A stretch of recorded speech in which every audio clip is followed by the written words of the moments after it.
Well, a very pleasant good evening to everybody. Welcome back, my friends, to the show that never ends. I'm John Hendricks here for Second and Saints.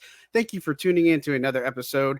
Ross Jackson will be here soon enough, but until then, you get me. So, obviously, we're going to be here talking about Saints minicamp. We had our second day of 3, so tomorrow will be the last one on Thursday, that is, and we'll get to see a little bit more of the Saints and obviously talk about what we've seen. And so far it's been pretty interesting, right? I think first impressions, again, just kind of getting straight into it. I think this offense looks really different. And I mean that in several ways. And I made this comparison to Ross today, saying that when you look at the Saints and the flow of practice, basically when you have everything that's going on, and a lot of times when there's special teams drills, like today they're working on kick returns or they do punt formations and stuff. The Saints offense, whether it's the offensive linemen and the quarterbacks, are all working at an opposite end of the field. You got Clint Kubiak there, Andrew Janako, John Benton, the offensive line coach. I feel like this is a big deal, right? I just think that when in my years of covering this team, I really haven't seen that type of stuff happen in the past, and maybe I've just been oblivious. But I think the main takeaway here is Clint Kubiak and his approach has been very intentional. And again, I told you yesterday, don't eat the cheese just yet, but there are reasons to be excited about what the potential of the Saints offense can be, assuming XYZ and ABC all go together. So we're going to find out soon enough. And again, it's been encouraging to see everything since the start of Saints rookie minicamp, right? I think that's when we got our first taste of it, seeing all things like the motion, the way they attack the middle of the field. We're seeing a lot of outside runs, and it's flips, it's tosses, it's pitches, it's all sorts of the things that you want to see that put your players in the best place to perform. And so that's kind of my first big takeaway from today, and just kind of overall, right? Just seeing everything. And so we're going to see one more day of this. And again, you can probably take some of this with a grain of salt because look, it's minicamp. There's no pads. There's no contact. You're not really going full speed. And I think some of the things that Dennis Allen said today, look, that's when real football happens. And that's when we're going to find out, there are so many position battles that are up for grabs, and everybody makes about this player versus this player and how's this going to shape out. And we'll get those answers in training camp. We don't get those answers here. And, another caveat to this is players can practice well and then not look so hot in the preseason. And then they can look, bad in training camp. And then they can look really good in preseason action. And so they got to balance that out and such. And we'll get to find out soon enough, right? And so again, thank you guys for tuning in. Ross will be here soon, and so I don't mind holding down the fort. If you guys have questions, be sure to put them in the chat. We will get to them as soon as we can. And obviously, don't forget to like and subscribe. You guys keep coming back. We'll keep doing these shows. So Who Dat Nation is fantastic. We really do appreciate all your support. And so the Saints offense, that was probably my big takeaway. And look, Derek Carr looked great today. There's really no slicing it. And again, I don't want to steal too much thunder, but with Ross not being here, I'm sure we'll circle back at some point. But when you look at the way the drills went today, right? And everybody's going to make something of Spencer Rattler being number 2. And Allen talked about it afterwards. This is going to be a kind of I don't want to say revolving door, but something we should get used to, that Jake Haener will be number 2 some days. Spencer Rattler will be number 2 some days. This is just the first day that we saw it, right? And so we'll see more of that. But I bring up Derek Carr, that he's looked very comfortable in this offense. I mean, it's not just Dennis Allen saying it. This is multiple reporters saying this too. And again, I'm not telling you he's going to have this amazing year or anything like that, but there is reason to be optimistic because I think this offense caters to Derek in a lot of ways. And so, look, it's going to be really good to see that. But I bring up Derek Carr to point out his, and right on time, here comes Ross Jackson. So we're going to hold that.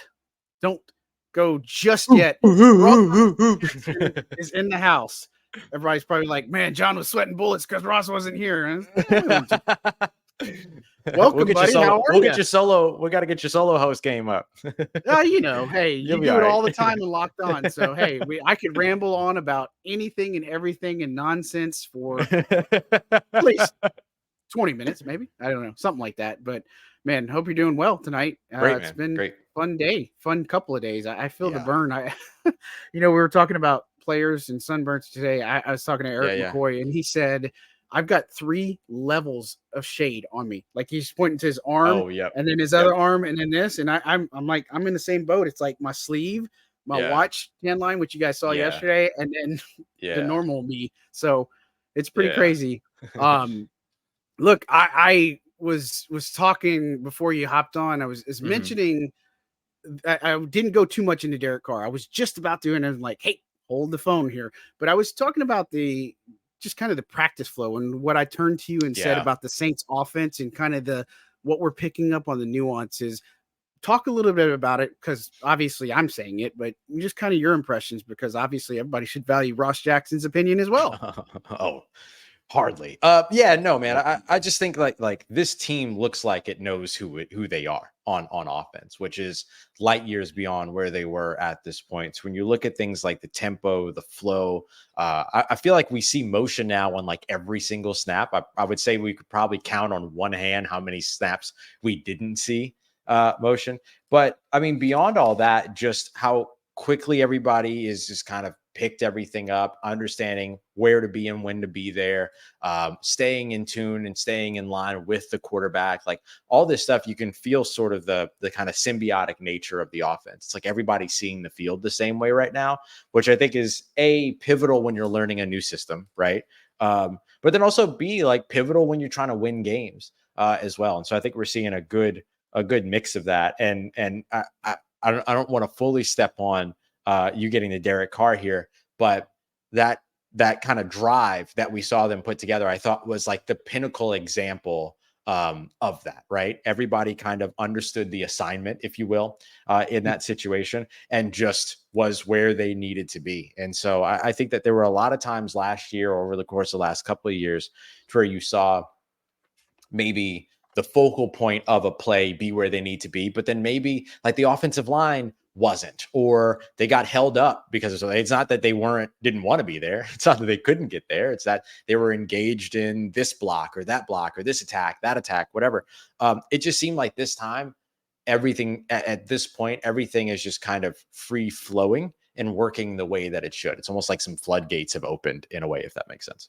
Yeah, I like I hope the that fact gets to the core of what you're looking at. Of course, yeah. No, I think, look, when you mentioned symbiotic, that's probably like, I think about syncopation, or I'm a music nerd in some aspects, but like the tempo, rhythm, the syncopation, all that stuff. I just see it more. And this is a good question. And we want to get into Carr. I want to get into some of these questions, but Gator brings up a good question.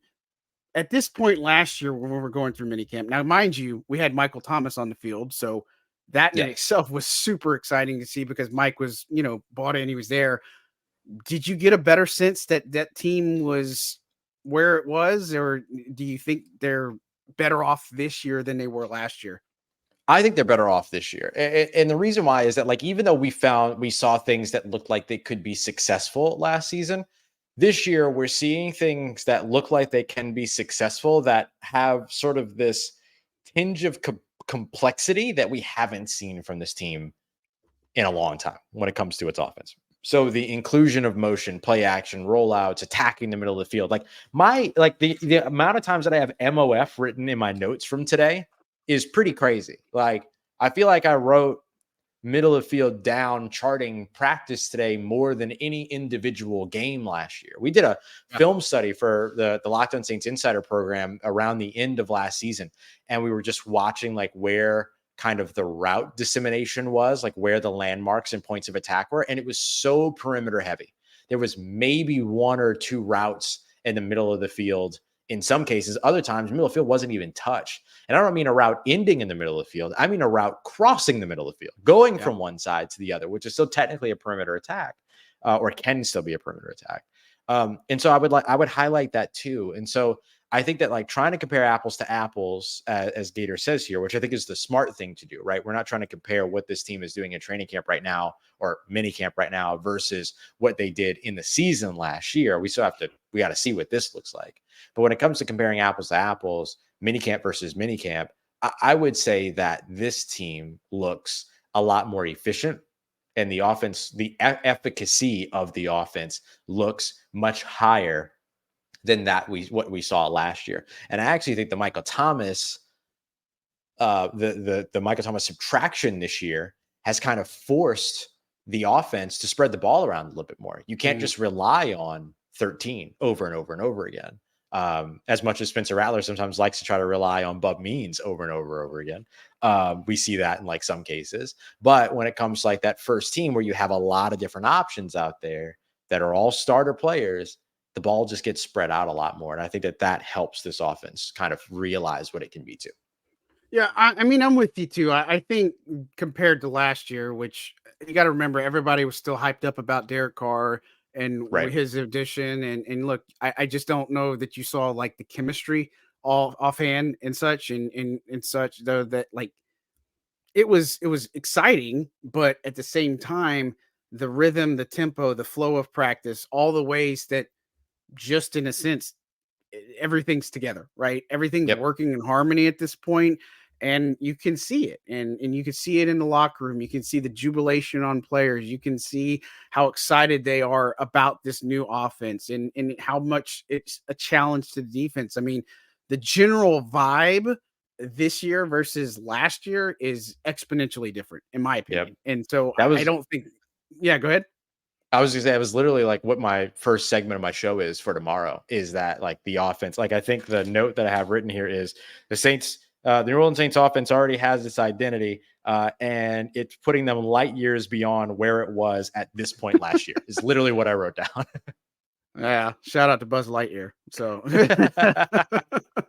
yeah, no, it's good. It's a good problem to have, I think, at this point. And again, I said this earlier and I said this yesterday, don't eat the cheese just yet. Don't fall for it, because I think Saints fans are in a point, and rightfully so.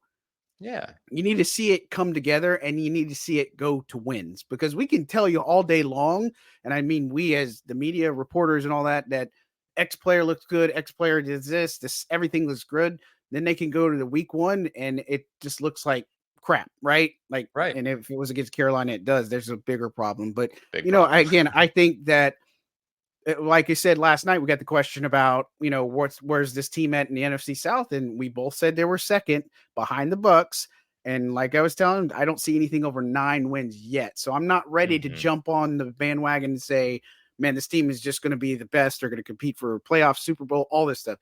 Temper your expectations and, expect the unexpected. But at the same time, there's some things there that could develop into something bigger, right? And that's exactly it. I love the way you said that. There are things here that can develop into something bigger. That's one of the big things that I've been mentioning as best as I can, is I'm not trying to, I keep using the phrase, like, I'm not a merchant of hype. That's not my approach.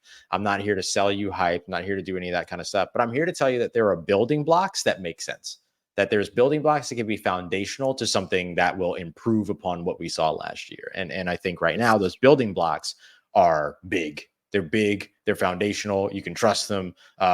What's I don't know. I was trying to make a dad reference about when you look at like something, you're like, oh yeah, it looks sturdy. You know what I mean? Like whatever that is, like sturdy grill, it's like, sturdy.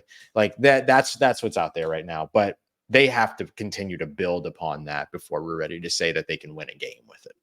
Right. And as Dennis Allen said, because we'll get into competition battles, we're going to talk plenty about like Spencer Rattler, Jake Haener stuff, which people are just going crazy about. But there's going to be multiple position battles, and you're not going to know until real football happens, when the pads come on in training camp. Yep. That's really all you need to know. So we're going to talk and move through it. Grab some questions in the chat so we can get caught up. Let's talk Kool-Aid McKinstry. He was jogging and running and doing individual drills and stretch today. that is all that he did. He didn't do any type Yeah. of teamwork. So he did the stretch. He did some individual drills with Joe Woods and the DBs. And then he worked with Matt Rhea off to the side, just kind of mainly sprints. And look, they're going to be cautious with him. And obviously, with any player that comes from injury, we finally got to see Stanley Morgan again, or for the first time, really. I say again, we saw him in the locker room, but he does exist. We can confirm that. But Kool-Aid's out there. And I pointed out yesterday, just in his just basic warming up without a helmet and stuff, that he has really good lateral movement. So he's going to be somebody that they're going to count on at some point. Because I remember Tyron's comments about him is that at some point this season, they're going to feel really good. But I bring up Kool-Aid because we talked to Joe Woods today, which again, another coach that has phenomenal insight, that especially you get him one-on-one, but he mentioned today that he has at least 4 starting corners on this team, right? And I would assume that he's talking about Kool-Aid as number 4 because Alante, which not trying to jump all over the place, but he's dealing with a minor oblique injury. He's not going to be there on Thursday, but he should be good to go for training camp. But talk Kool-Aid McKinstry, kind of just obviously we haven't seen him do much of anything, but Joe Woods' comments are pretty interesting. Yeah, I mean, Joe Woods kind of confirming the thing that we talked about I think it was like during OTAs or whatever, that like, hey, having 4 potential starting cornerbacks is a good thing. He had it in Cleveland, named off a few of the guys that he had, that included like Greg Newsome and Greedy Williams and others. And then he had it last year as well. If you add in Isaac Yiadom to the trio of Marshall Lattimore, Paulson, Debo, Alante Taylor this year, you lost Isaac Yiadom in free agency, but you bring in Kool-Aid McKinstry, who was kind of, considered the top cornerback on a lot of people's boards in this year's draft. And so, yeah, I think you bring him in.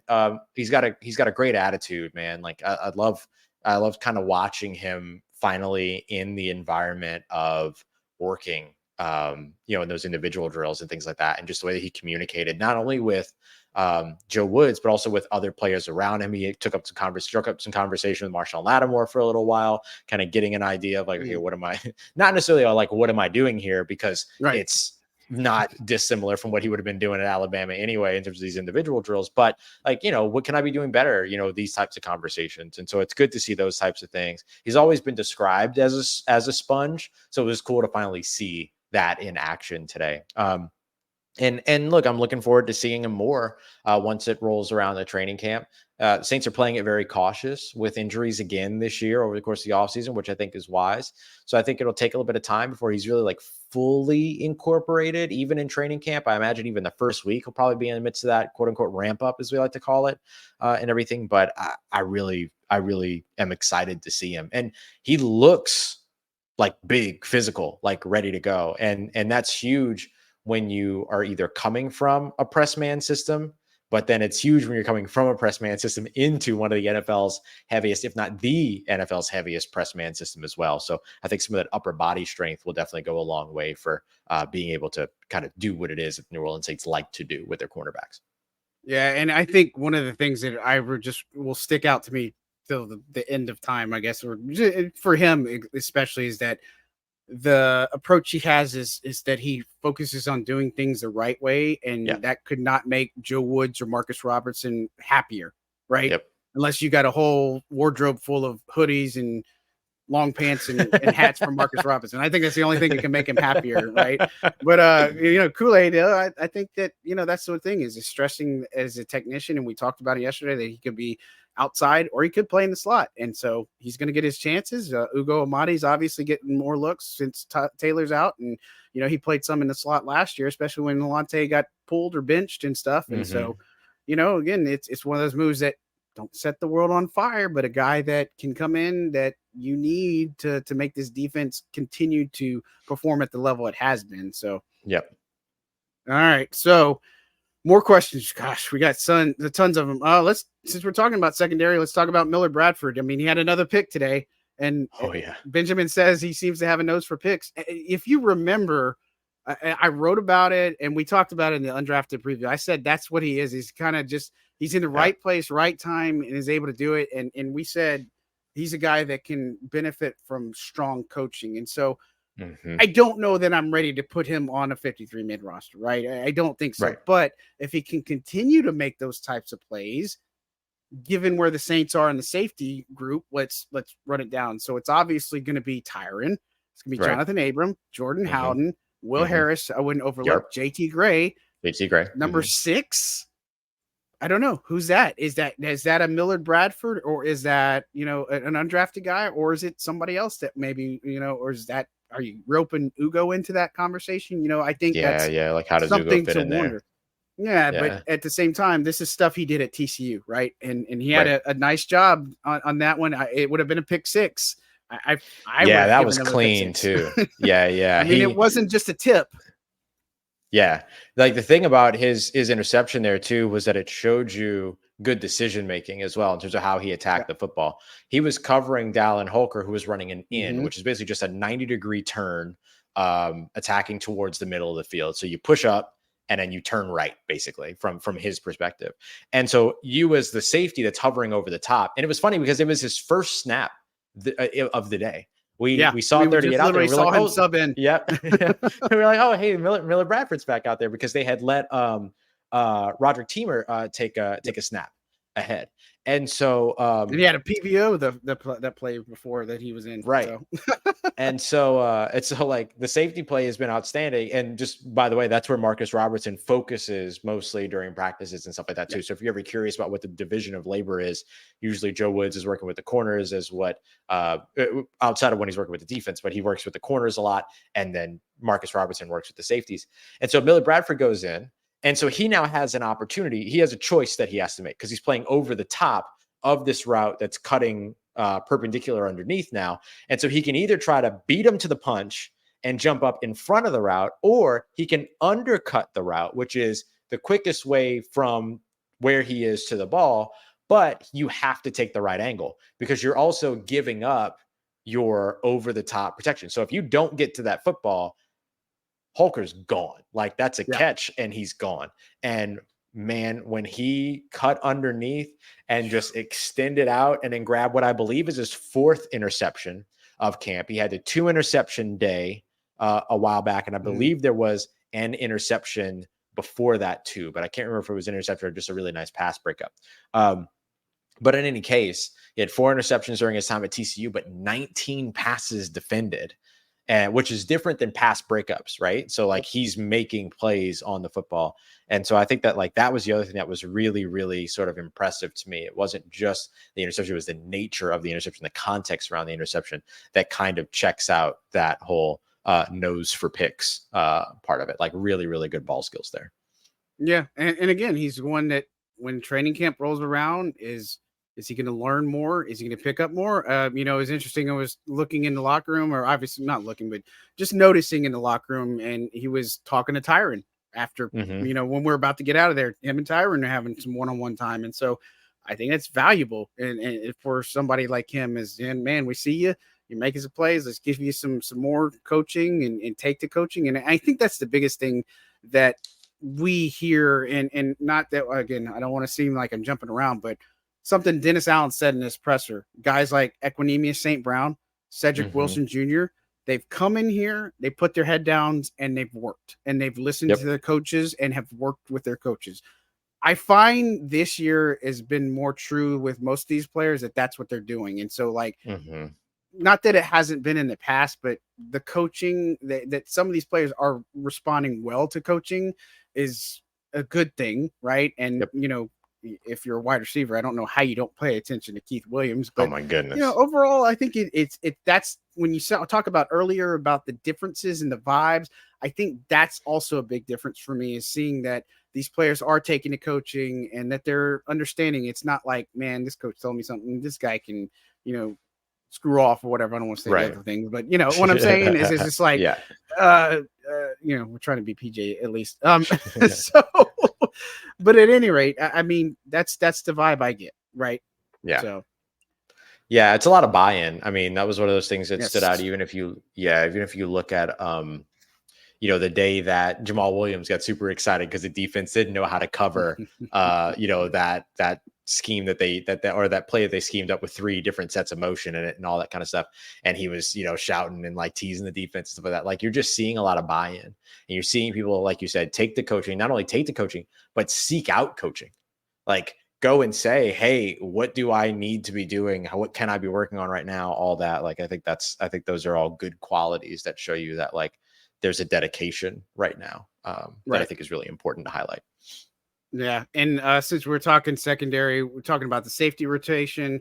Not heard too much other than Abram and Howder. Richard, I'd encourage you to go back to other episodes, and then, of course, shameless plug, go to Saints News Network, si.com/NFL/Saints. Check out all the written observations, everything you need to know. Not that we don't want to tackle this question, but we have kind of talked about it. It's Tyron and Abrams working with the ones, and it's usually Will Harris. We've talked about Jordan Howden. He's not doing team yet because he's dealing with injury. And so that's going to come along. I would just say be a little patient. I wouldn't worry too much about it at this point. Very interesting question coming up here, based off of some comments that were made by himself. But 504 Co asked about Jimmy Graham. Might want to come back. Do the Saints have a roster spot for him? And thank you that you love the content. We're appreciative of that for sure. You, so really do appreciate anybody that takes the time to say that they appreciate us, man. Like, thank you. Really. Yeah. But Jimmy Graham kind of leaving it in the Saints ball court or Saints court. And we kind of said, man, he's busy rowing, but let's say in the next month he finishes up. I did make that joke today, didn't I? Wow, they got to get Jimmy back out here. That's so funny. Yeah, well, they got the is it Sal Cananella? I was transposing. Yeah. Sal Cananella, and that he was going to work out for the team tomorrow. That was reported by New Orleans Football's Nick Underhill. Shout out to them. They do fantastic work as well. Check them out for sure. But, Jimmy Graham, I mean, if he's not busy, you got an offensive coordinator that knows how to use him. Jawan's injured, but you said obviously the other day that's not something serious. But is there room for Jimmy Graham? Yeah, as far as you've been told. But with the way Taysom is doing his thing, would you feel good about Holker, Foster Moreau, Juwan Johnson, and bringing in Jimmy Graham back? Yeah, are you going to keep 4 tight ends plus Taysom Hill? Like, I mean, I guess in this offense, probably like you could make that argument, right? Because you're expecting to see a lot of 2 tight end sets and things like that. Like, look, I'm pro Jimmy. I'm pro. Let me rephrase that. I'm pro Himmy. And getting him back on this team or whatever it might be. But I'm also curious if it is if this is the times where he actually does sign like the 1-day deal to get the retirement. He wants to retire a Saint. I know that's very important to him and everything. And so we'll see. But I mean, look, he's going to be in good shape. That's for sure. Right. With all the rowing stuff he's been doing. So it could be cool. I mean, it could be cool. And obviously he was such a huge factor for them in the red zone last year by catching touchdowns on like a quarter or 3/4 of his targets or whatever, or receptions. He was outstanding. And so, yeah, I think that could be a route that they could go. But I'm just curious about, if you get Sal Cannella, if you get Sal Cannella in, and he performed as well, I think you're probably looking at a guy that might end up on your practice squad in that case. So yeah, I think there would be room for him. And if you're worried about carrying 4 tight ends plus Taysom Hill, remember how much this team wants to use those 2 tight end sets. You can always have one inactive on game day too. So as the Saints proved a lot last year when they had Jimmy Graham inactive for like far too much of the season. Yeah, and the only thing I would say, if Jimmy does want to come back, that's one thing, but if he runs the risk of getting hurt and then he can't row for what he's actually trying to do, that's true too. Tough. I just am a counterpoint. And look, I'll say that, just not Jimmy Graham related, but Foster Moreau, we pointed this out. He looks like he's bulked up a lot. He has bulked up a lot. He looked really good out there. He's targeted 7 times, caught 6 passes. And I'm not saying Foster Moreau is Jimmy Graham, but I'm just saying, like, I feel like the tight ends are coming along a lot better under Clancy Barone. And if they get Jimmy back, that's even an added bonus. But we don't know. I wouldn't expect anything to happen until closer to training camp. Yeah, I would agree with that. And even if I'm Jimmy, like, I'm trying to show up at the end of training camp. Like, I'll meet y'all back here. Yeah, he'll be in shape. I promise. I'll meet y'all before the Tennessee Titans final preseason game back in New Orleans. I'll catch you then. Like I'm in Dominican suing. Like, I'm waiting. You know what I mean? And so, like, I'd be all about that. I want to highlight something that you just mentioned too that I think is really important too, John. You mentioned that, like, look, Foster Moreau, looked really good. I don't think we got to see the real value of Foster Moreau last year. I also don't think we got to see the real value of Juwan Johnson last year. Those guys were having to chip, they're having to stay in to help block, they were having to do all of this other dirty work, and they weren't even able to be the pass catching tight ends they do have the ability to be. And so I also think that there is something to highlight here, that both of those guys, plus what you might be able to get from Holker, plus what you're going to get from Taysom Hill, should have much, much bigger impacts this year, assuming that the offensive line isn't dealing with injuries right off the bat and isn't struggling right off the bat to where they're having to stay back and block and all that. Because otherwise they're going to be on the field a ton, which should open up a lot of opportunities for them to show you the real value, which I don't believe we got to see last year. Yeah, like attacking the middle of the field. You can do some seam routes with tight ends. I mean, gosh, this could come together. Like, I'm going to beat a dead horse here, but it's smart football 101 that I think Clint Kubiak can bring to the table. So it remains to be seen, as always, but I feel good about it. But be on Jimmy watch, and look, I'll segue into this because it came up, and since it's kind of fresh, we've kind of touched on that. But do you think the Saints are going to add anybody prior to training camp? I would expect them to sign maybe one guy from the tryout list, but we've talked about Justin Simmons based on Joe Wood's comments and stuff. I don't know if Simmons would be in play. And we've kind of talked about Simmons that maybe he would have a better opportunity elsewhere, just potentially, although the ties are there.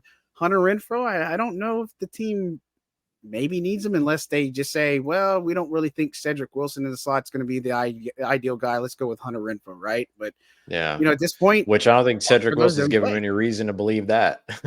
Nope, looking good out there, looking strong. Him and Equinemius St. Brown, and so those are two big names. We kind of had some ideas, and we even said this on past shows. Again, shameless plug. Don't forget to like, subscribe. Go back to our previous episodes. We timestamp all the chapters so you can go directly to the episode and hear us talk about which free agent we would have preferred. And at that time, it was Justin Simmons, right? And so I think he would bring an element to this defense in the back end that just would put the icing on the cake. But if you do something like that, a guy like Millard Bradford doesn't make the roster, right? I just don't see that. Like you're pushing a guy like Will Harris down, which I think Will Harris can play football a good bit, and JT Gray, he's more of a special teams guy, but you're bumping, you're sacrificing some things, right? And that might mean a Jordan Howden doesn't play as much, or a Jonathan Abram. And so the upside for Justin Simmons is incredible, right? I think in this defense, immediate fit, he knows the people. The ties are there. It would make all the sense in the world, but are they going to go that route? Yeah, I would say that like it would be logical if they did. It would be logical if they didn't. Like I could make the argument either way for why either one makes sense. Some of it is salary cap related. Some of it is opportunity related. And some of it is just kind of like, is there room for you in the room? You know what I mean? And that's more the Hunter Renfrow thing than it is a Justin Simmons thing, because I think you make room for Justin Simmons. You know what I mean? Like you find room for Justin Simmons if that's the route you decide to go. And so I could make the argument either way. I think out of those two, if I had to pick between one of those two, I'd pick Simmons to add to this defense because I think that, I just think that like the defense is still the backbone of this team, and its secondary is the backbone of that defense. And we've seen like the takeaway capabilities are still there for this team after the way that they boosted that last year. Like the takeaway mentality that Joe Woods and Marcus Robertson have brought to the secondary has been outstanding. Now you also have playmaking at your second level with guys like Willie Gay, Pete Werner developing further. He looked really good yesterday or on Tuesday, all that. And so like there's a lot of those pieces that I think could help you contribute there. But I think that adding more to the defense makes sense. Adding Hunter Renfrow to the offense like could be good because you're getting another one of those like car connections in there, somebody else that he's comfortable with. But I mean, I like what we've seen from Cedric Wilson so far, and I don't know that you're going to see much different from Hunter Renfrow. You might actually see less from Hunter Renfrow, but Cedric Wilson's also big and can block and can contribute in a lot of different ways. And so I kind of value that. In a way that I think could be really helpful. It's nice to see them with kind of a slot weapon for the first time in a while. Yeah, I agree there. And again, we could be wrong, but I think based off of how things go, Simmons would be the guy I add. I know we were on the Dalton Reisner train for a while, but I think based off of late conversation. Obviously, he signed with Minnesota, but they feel really good about Oli Udoh potentially being your left guard, maybe if it's not Nick Saldivari. Yeah, that was interesting.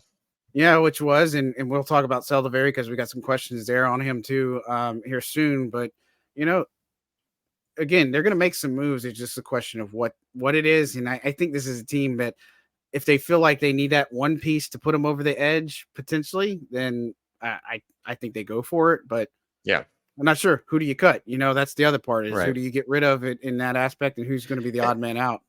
Right. And look, there might be some reason that you have to go and get one of these guys throughout a training camp. Like, I'm not trying to put any bad voodoo in the air and stuff like that, but like sometimes situation leads you to going out there and signing players like this. And so that could be a situation that takes place too.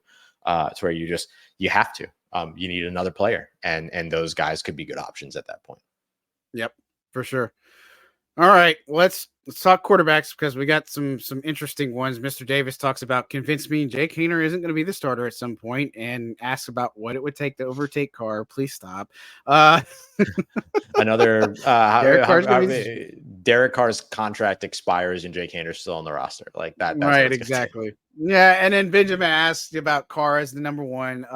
If they might have special packages for Rattler since he's pretty mobile, or they use Taysom Hill in this situations. I guess let's talk about quarterbacks first. Let's talk about Derek Carr. Let's talk about his day.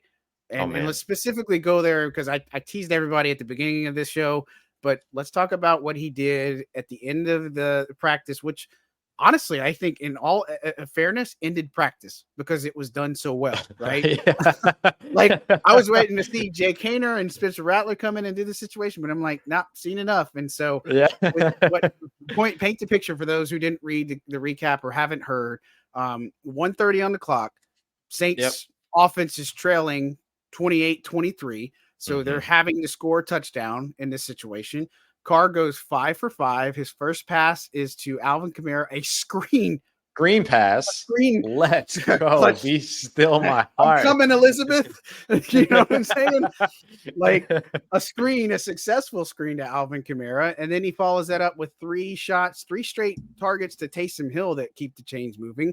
Then on the touchdown, he hits Alvin Kamara on a wheel route, which I don't know how Carl Granderson ended up being the one that's accounting for Alvin Kamara, but about a 25-yard touchdown puts him ahead. Blitzing gets you in trouble. I guess, that's just what happens. And then they hit the 2-pointer with Rashid Shaheed. That was a good one. And again, no pads, no all that stuff, but he looked good. He looked comfortable. He used the players that weren't used last year. You know what I'm saying? In the right way. I got to tell you that drive for me was exactly what everybody needed to see. And it's a shame that not everybody could see that, but that's what we needed to see. Yeah. It was like the big box check for like, all right, they're ready for training camp. You know what I mean? Like it was that kind of thing. And especially like too, having seen Marshall Lattimore make a big play after seeing Miller Bradford make a big play. Like we saw the defense punch and now we watch the offense punch back, and it's like, okay, yeah, they're ready for camp. Like that's the way that I would look at it. Yeah, I mentioned earlier when we were talking about kind of like the flow of practice and everything about like the team's offense just there was a lot more togetherness, it looked like today in terms of everybody being where they needed to be. That screen pass was a perfect example. John, I don't think that screen pass wasn't a touchdown. I think it might have been. I think that might have been a touchdown. And they said, no, we have to do the drill, you guys. Right. And then brought them back to basically say, okay, let's say he's down here and to continue to move forward. He had a lot of white jerseys, offensive players ahead of him, and not a lot of defensive players in his way. It was so good. And so unless there was like a hold or a trip or something like that, I think that's worth pointing out. I think that's worth pointing out. And then 3 straight passes to Taysom Hill, including a catch that Ugo Amadi almost got to. That would have been a just detrimental pick six. But Derek Carr put it on a rope. Taysom Hill catches it. Ugo misses on the aggressive take, which he should have taken. And then Taysom Hill turns around and picks up some big yards after catch, runs out of bounds, all that. And then the wheel route. I mean, it was just like, oh, we haven't seen this in a while. Like we were trying to think about the last time that we saw a wheel route for Alvin Kamara for a touchdown. It was like that Lions game, right? Like, Yeah, Jeff is that where Nowak. we landed on? Jeff Nowak Yeah. in WWL, he was telling us, he's like, yeah, I don't think it's Finn. It's like, he's probably right. And I mean, I Yeah. don't understand why you would have got away from doing that, because it is a mismatch. And using, your best offensive weapons and putting him in the position to succeed. Again, we've talked about it for days, weeks, and stuff. I think that can work in the regular season. And Alvin is the type of player who's still got a ton left in the tank. Just put him in this position to succeed. And you see that. You don't have to run him on every play. You don't have to do every play that involves Alvin. But when you use him and you can maximize his output, and good things will happen. Yeah. Simple as that. I have Alvin Kamara in 2023 from my charting having English? yeah, no, that was tough. Having run 2 wheel routes last year. He had a lot of out routes, but he didn't have any of those other ones that caromed upfield. He only did that twice last year. And then he had a couple of other ones that were like tight to the left side of the line. So I might say 2, 3, 4, 5, 6. I might say like six or 7 of them. Everything else went to a sideline. And so just to see that in practice, in his second day back at practice, by the way, like, again, it just shows you what it is that this team is, has an intense focus on trying to implement. Yeah. And I mean, you think about the wheel route concept, you're drawing presumably a linebacker, might be a defensive back that's on Alvin, and you got the safety that could come over the top. And hey, for a team that attacks the middle of the field would open up if the wheel route's not there. I mean, there's just so many advantages to doing this that could work. Yep. Yep. I just, or they take again, away the middle of the field, and then therefore the wheel route is open. Yep. You know what I mean? Like, you're trying to, like, the thing that you're trying to do as an offense is you're trying to create a conflict defender, one conflict defender. You want one defender to have to make a decision. And based on that decision, you make the other decision. So either you're running 2 routes that are going either, one underneath and one atop that player. And so if that player gets more depth, you go to the guy underneath. If that player crashes down, you go to the guy over the top.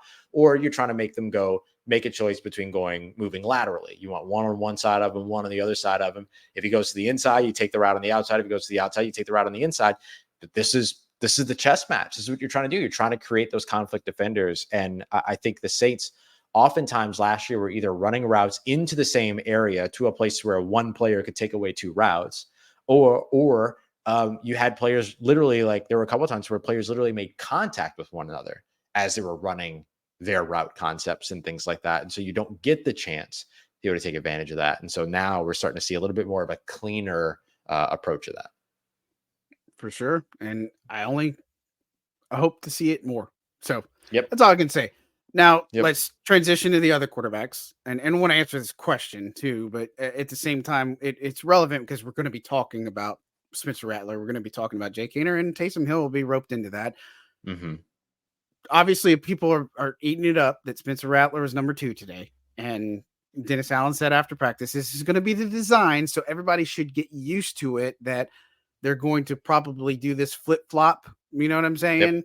It's almost, I don't say it's reminiscent, but it's almost reminiscent when Andy Dalton was starting and then it was Jameis Winston starting. And they were just kind of doing that carousel, except you're just doing it with the second quarterback. And so, look, Rattler had the pick to Marshawn Lattimore. It was a little bit of a high throw, and he was targeting Bub Means of all people. But, Marshawn made an excellent play on the ball, right? And then as far as Haener, Miller Bradford made an excellent read on the ball. But, you look at both of these guys and their day. Again, what would you make of Haener's day? What would you make of Rattler's day? And then, what do you think about this rotation? Yeah, I would say that both of them had ups and downs today. I would say maybe Rattler was 5 Rattler's 5 day was sevens, but I would say Rattler's day was probably better overall, but it's a thin margin. I think like the way that I look at both of these guys, that both of them are doing a really, really good job fighting for their positioning on this roster, and they're both doing good things. I think I have, a beautiful pass from there was a gorgeous pass by Jake Haener to Dallin Holker crossing the middle of the field. Had to get Had to get it in between like two players, one over the top, one underneath.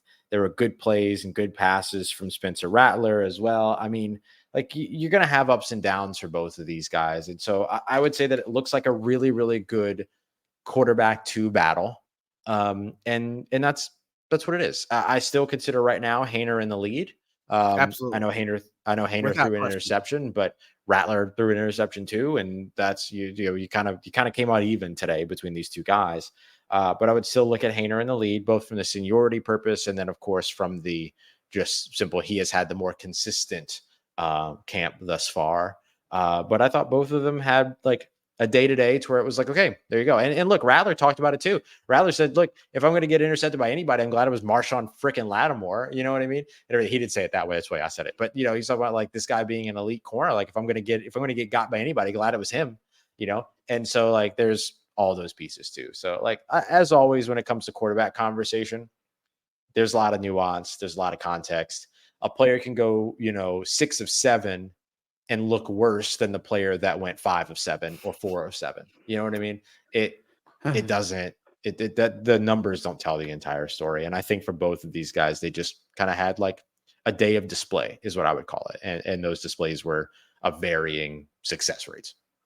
Yeah. What was it last year against the Bucks? Kamara had 14 catches for 35 yards or something Yes, exactly. Oh, that was rough. Struggle bus for sure. And again, hopefully that this year we don't see that kind of garbage, right?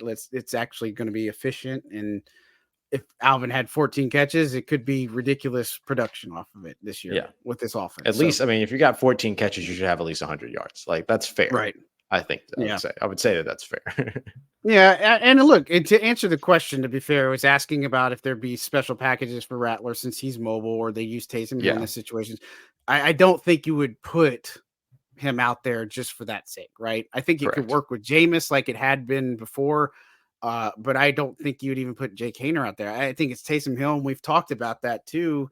That we talked about his role last night. Just that maybe it's not just in traditional QB powers that he's going to get tosses. He's going to get a lot of runs out of the backfield now, and so we even talked about the running back share that not necessarily is going to take from anybody, but he was already taking from that plate. It's just going to look different, right? And so I'd encourage you to go back and check Tuesday's episode because we talked about this a little bit, but I don't see Rattler being on there. And as far as mobility, look, Jake Haener's mobile too, right? I wouldn't take it away. And I just don't see either of those quarterbacks being in a situation where it's like, okay, they run the ball because Taysom's a bowling ball and he can take it. I don't want to see Rattler or Haener go do something like Taysom does and then they're on IR for the rest of the year because of a hit. It just doesn't. Just doesn't sound smart. I would say I like the enthusiasm, but just no. Yeah, I would say that Rattler and Haener have the mobility and athleticism necessary, much like Carr actually, to extend plays. But I wouldn't sign any of those three players up to run QB power in place of Taysom. You know what I mean? Like that's a different type of mobility. It's a different type of run scheme than what you're looking for. And look, I know Derek Carr in the past has run the zone reads. They did a zone read last year with him. That was my favorite. That was my favorite answer I've ever gotten in a press conference was when I asked Derek Carr about the zone read that he ran late in the season. And he looked at me and he went, "Oh, you saw that?" It's like, "Yeah, buddy, I did." I love that. It's such a wholesome response. Like, "Oh man, you saw that?"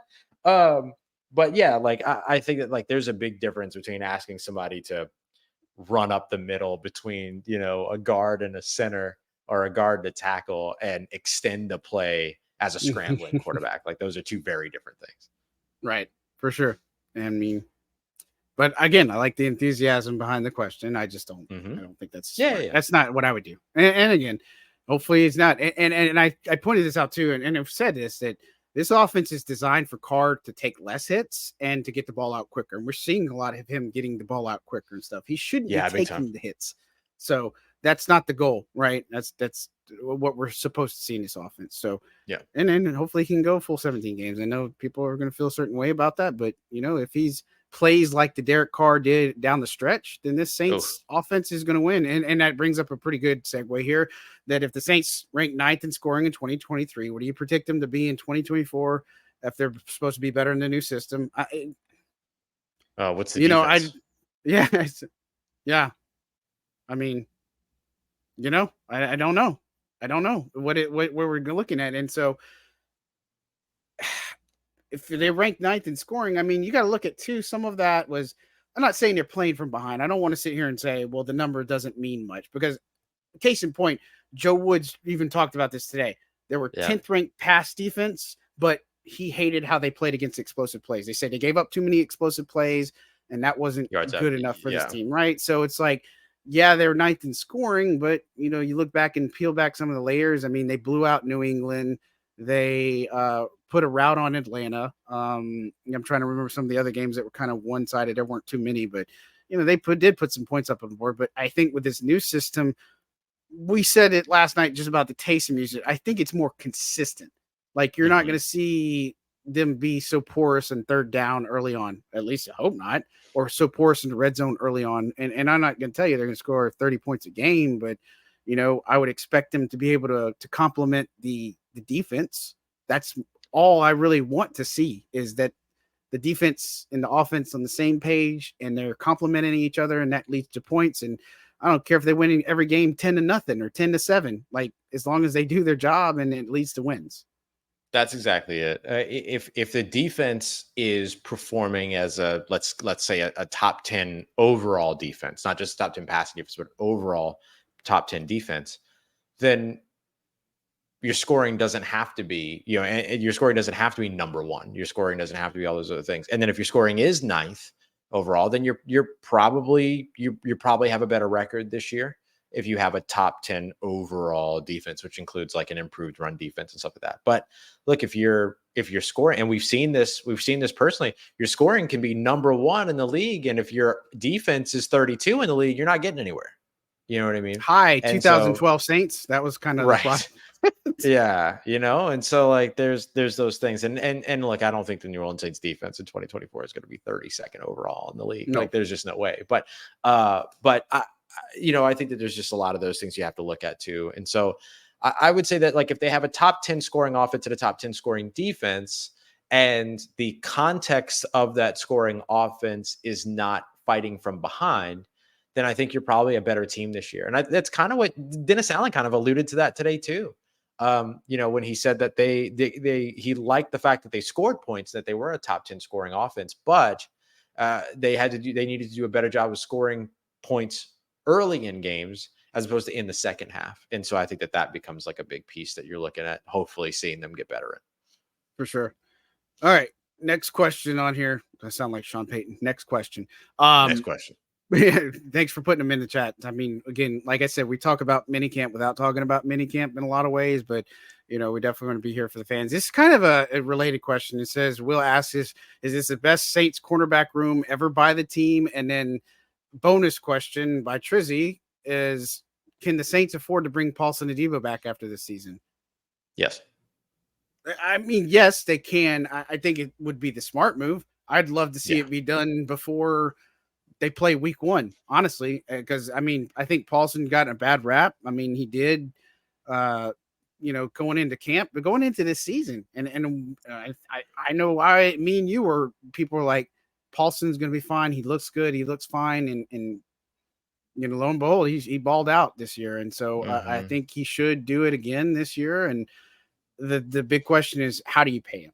Do you pay him as a top corner, top 10 corner, top 15? Like, where is the market value for somebody like Paulson Adebo? And look, with a bought-in Marshawn Lattimore and Adebo playing at a high level, I mean, and adding Kool-Aid McKinstry, and then didn't even talk about it, but Joe Woods comments on Alontae Taylor. He said, I could have done a better job coaching him last year. And he was also talking about that he's picking it up a lot faster this year, a lot more this year. And also going into the nuances of what's different in playing in the slot, about the coverages and your run defense, right? And so, again, it sounds like Alontae is going to be better in the slot for sure, but I think this is one of the better Saints corner units that they've had in a long time. I mean, you go back in some of the tandems that they've had in the depth. I mean, Marshawn with Eli Janoris Apple Jenkins. or something, and Janoris Jenkins, and then I think the other one was Jabari Greer and Tracy Porter. I think that was probably the best tandem for a long time. Keenan Lewis, Delvin Breaux for a little bit, somewhat. But yeah, they had some man, I think strong, this is a strong games. talent. I think that this is a talented corner group, and I again, think it's the they have strongest brought in. position on the team. Yeah, I think you look at it. I think safety is pretty strong too, but corner, yeah, if they get everything aligned, I mean, we made a lot about losing guys like Lonnie Johnson in the secondary, and Isaac Adam, but I feel good about where they're at. So Yeah. I think they can afford to bring back Paulson, and I think this is one of the best corner groups of recent years for sure. Easily. Yeah, we've seen over the course of the past few years. They did it with Carl Granderson. They did it with Demario Davis. They did it with Marshawn Lattimore. It's where like the season starts and then they get contracts done with these guys in the first like 3 weeks or so, contract extensions. And so I wouldn't be surprised if that ends up being the route for Paulson Adebo. I don't know. I'll have to ask. I'll have to maybe next time we talk to Mickey or something like that, I'll have to ask like, what is it about that range of that time that makes it so achievable to get a contract done, because it seems to have worked for them. And everything, or if it just happenstance, it might just be happenstance. Right. But yeah, I think that like that might be the time frame that I look at for a Paulson Adebo extension if they get it done this offseason. And the thing about it too is that like you get an extension done and you keep the first year of the extension low for next year, and then like you have all the flexibility that you need towards the back half of the contract or the back end of the contract and stuff like that. So I wouldn't be surprised to see them build it out that way. Yeah, I think it shows that the team cared about what they've done for the organization, because they've done this with other guys. And I mean, I think it speaks volumes with what their contributions are, and that they believe in the player and that they don't want them to get to the market. You know what I mean? Like, let's take care of it now so we don't have to worry about this later, because we want to keep you here. And I think that would be the goal. So I think that could be something that happens, but again, we'll see. And Mickey's always doing all those things behind the scenes. So you just never know with this team. Let's talk Nick Saldiveri, because Richard asked about the opinion of his interview. He seems confident. We've talked about Nick Saldiveri. And then also, let me put this comment up. MKC Papa is over in the UK tuning into us, man. Yeah. 1:30 in the UK, and you're tuning into us. And he saw his interviews. He said, I would have run through a puddle for him on bourbon.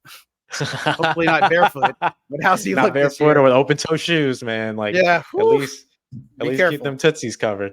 Right. Look, I mean, we've talked about Saldiveri. I told you guys that he's bulked up considerably. He is confident. He had the shoulder issue that he was dealing with all last year. He had surgery. He's much better. I joked with him, was like, so what is your diet and stuff? He's like, prime meat, like, just talking about USDA choice.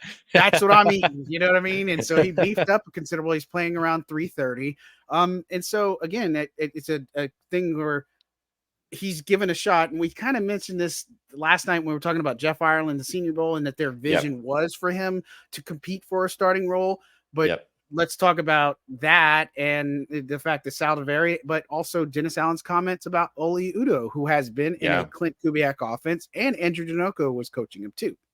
Yep, absolutely. I think that like you're going to see some competition there. I mean, we kind of saw it a little bit early. Nick Saldiveri and Shane Lemieux were kind of rotating at one point and everything. And I think that like we'll probably see, just like we saw with Spencer Rattler moving up into the second team today. I wouldn't be surprised if maybe we get another look at Shane Lemieux with the first team at some point during training camp, and then eventually Oli Udoh moving into that opportunity as well. He played on the interior in Minnesota. A lot of the folks that I know and that I spoke to in Minnesota about him felt that when he played on the interior, he was kind of playing out of position. It wasn't very comfortable for him, and that he would have been better off playing at tackle, which was his natural position over at Elon University.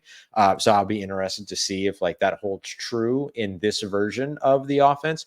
But Clint Kubiak's offense that he ran in Minnesota does not look like the offense that is being implemented here in New Orleans. There's pieces of it, but it was a very like cold, kind of Stefanski like, we do, prime steakhouse menu. We do 6 things really well. So we just do those 6 things over and over again and just try to put them in the right order, which is like an effective approach at offense. I'm not trying to talk down to that. That is an effective approach to offense as well.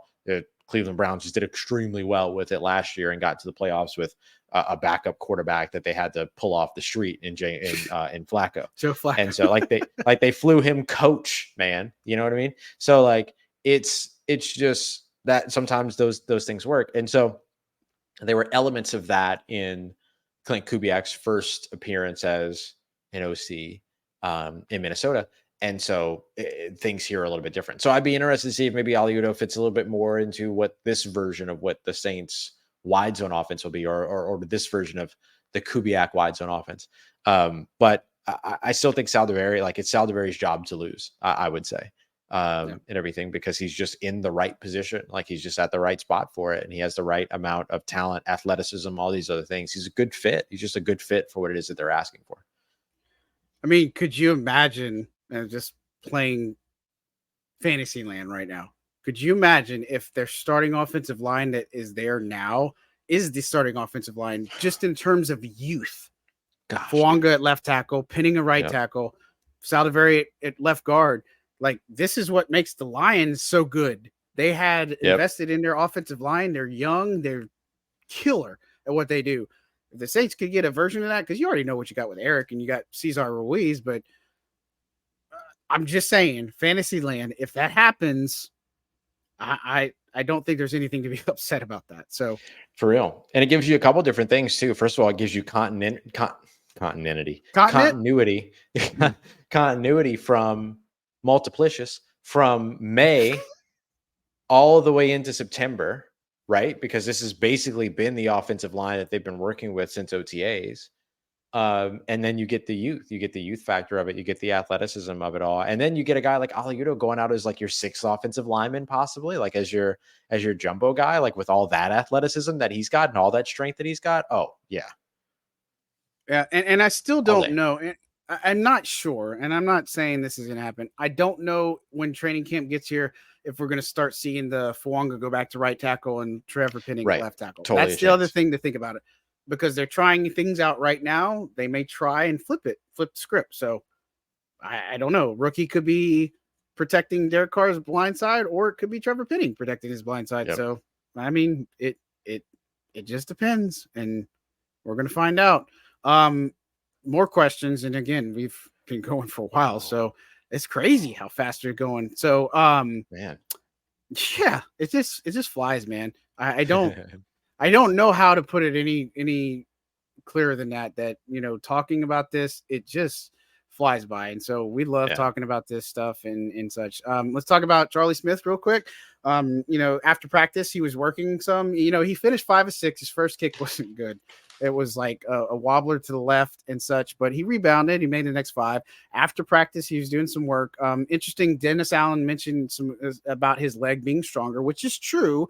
Says he's probably got a range from about 70. So it tracks with what Nick said. I thought it was around 68. 66 is there. He said he tried one from 70. It was just a little bit wide after practice, he was telling us. So he's got the leg. If he can work on the accuracy, that is interesting. But, you know, I think one of the things we've pointed out about Charlie Smith is he's also a roster exemption, right? So that's why they're carrying 91 players at the moment. And so he is obviously here to compete. He's got the stronger leg than Groupie.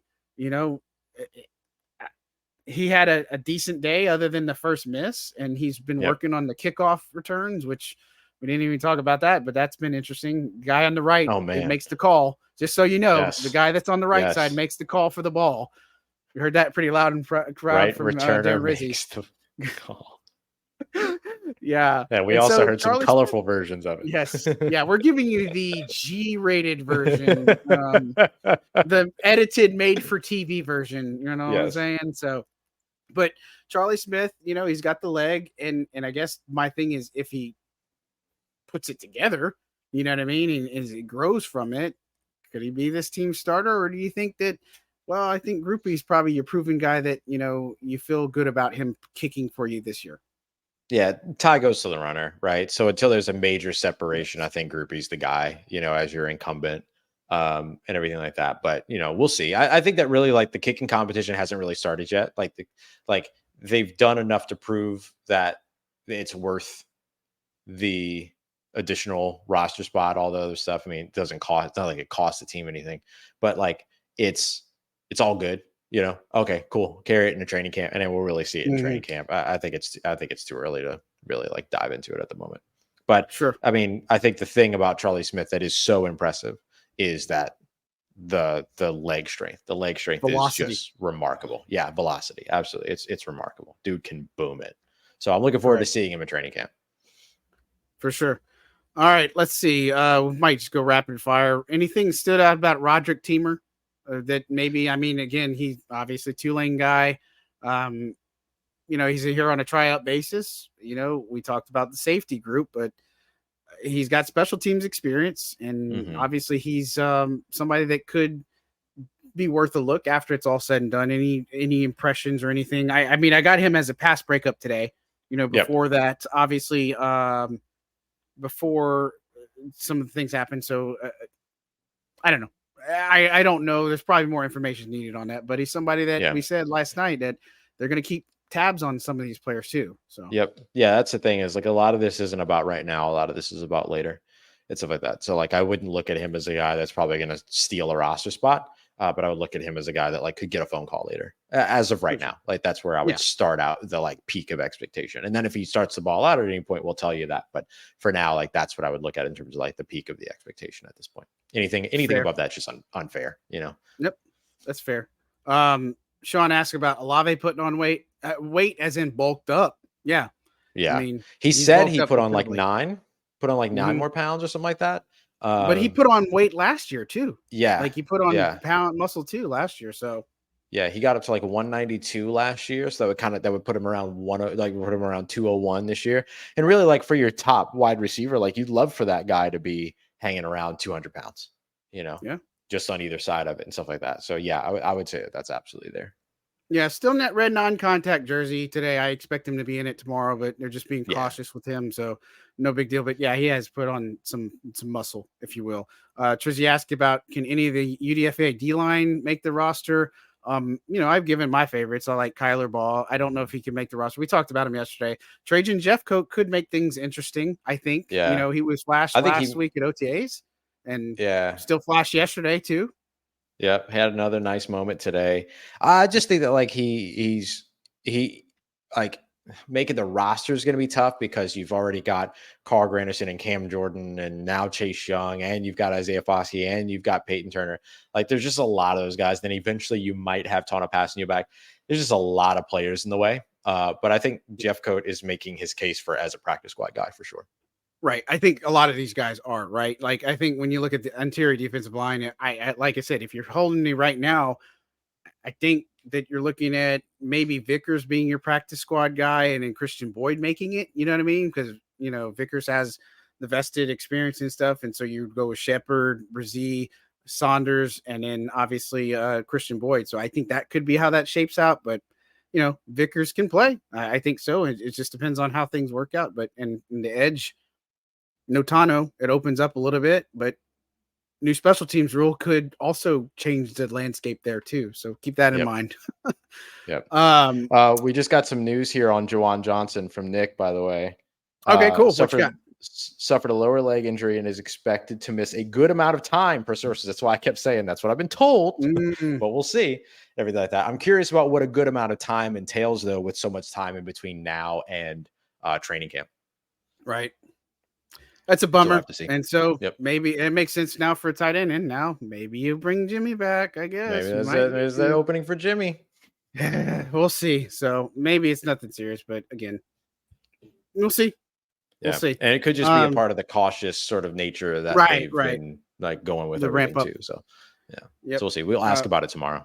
Sure. More rapid fire. Does Penning look like he's just in the right side? I mean, I think he's fine right now. I don't know if there's anything that you say, man, he looks great, because you're not really judging much. We said, he wasn't on the ground as much yesterday. And so if he can stay upright and do the things and be in position, then he can do some things. So I'll be fine with that.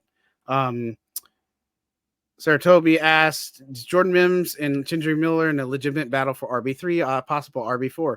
I mean, we've talked about Jordan Mims. I think he's somebody that, like I said, keep an eye on, that he's learning more and more, and he has some upside as a special teams guy. I don't know if he's going to unseat Kendry Miller, because I think Yeah, Kendra I Miller don't is think the going to have a battle's more between them. defined.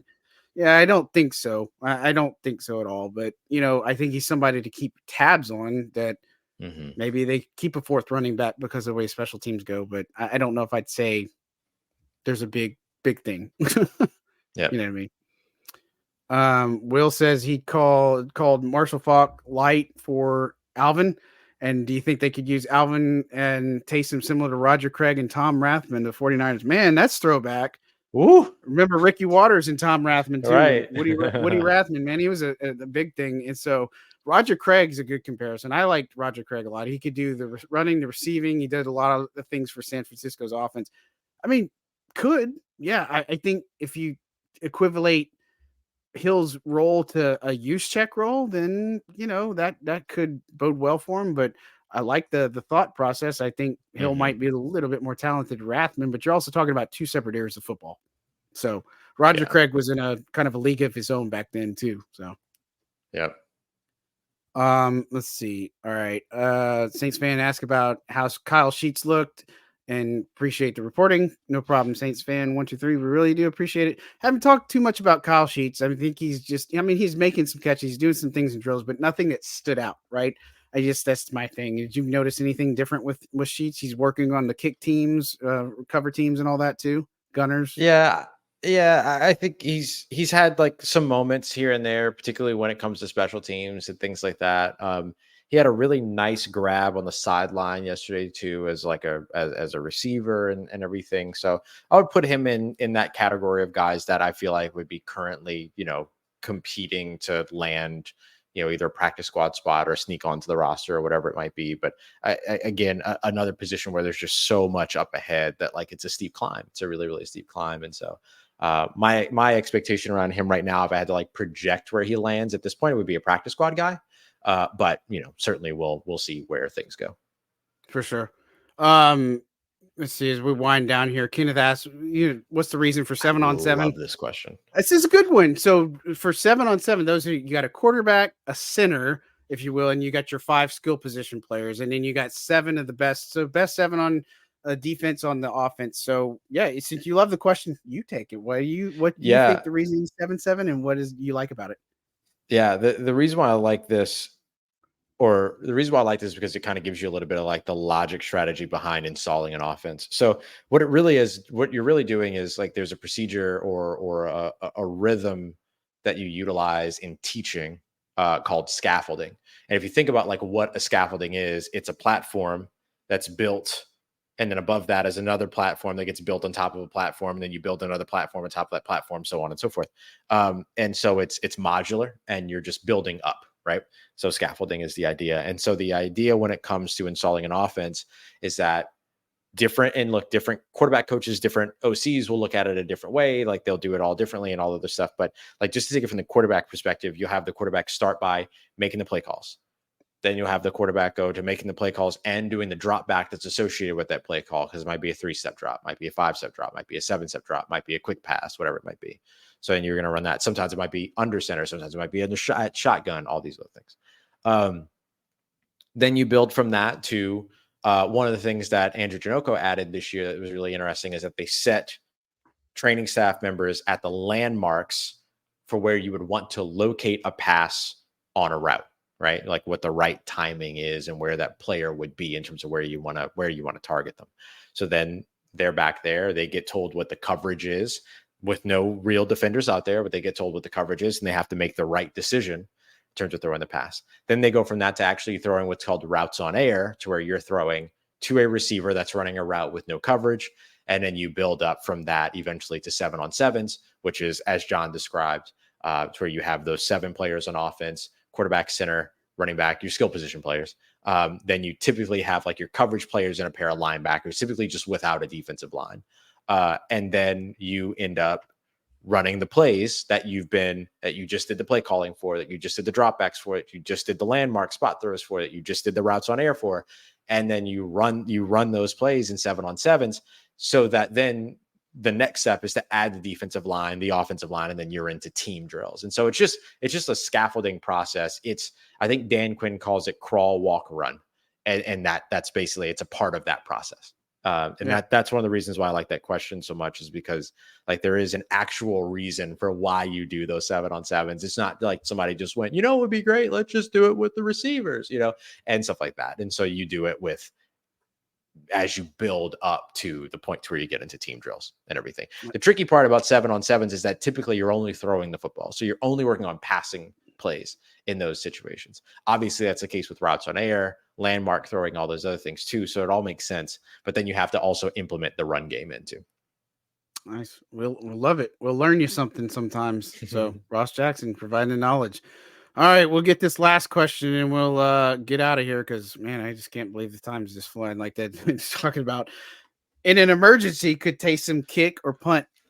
I don't know if there's, I don't know who that guy is. I know he's had the experience kicking in football, but I don't know who would punt the ball if something happened to Lou Headley. I don't know.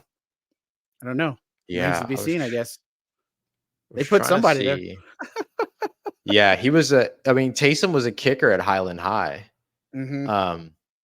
And then I don't think that I can't find it. I was trying to see if I could find his kicking stats from high school. I mean, it would break but he the was internet if Taysom go in to kick an extra point or a field goal or anything like that. It just would. I mean, it just would. Yeah, I'll have to dig a little bit deeper to see if maybe I could find like his kicking stats and stuff like that. But yeah. But yeah, they definitely, because one of the things that we were joking around about the other day was the idea that like, hey, with Darren Rizzi, like, hey, would you put Taysom Hill at kicker because he can also tackle? He can also be a special teams coverage guy for you and stuff like that. And so like that was a fun situation there. But yeah, I think it was Luke Johnson that asked that question. Right. But I'm sure he could. Darren Rizzi mentioned also he's the backup on every position on the roster. So there you go.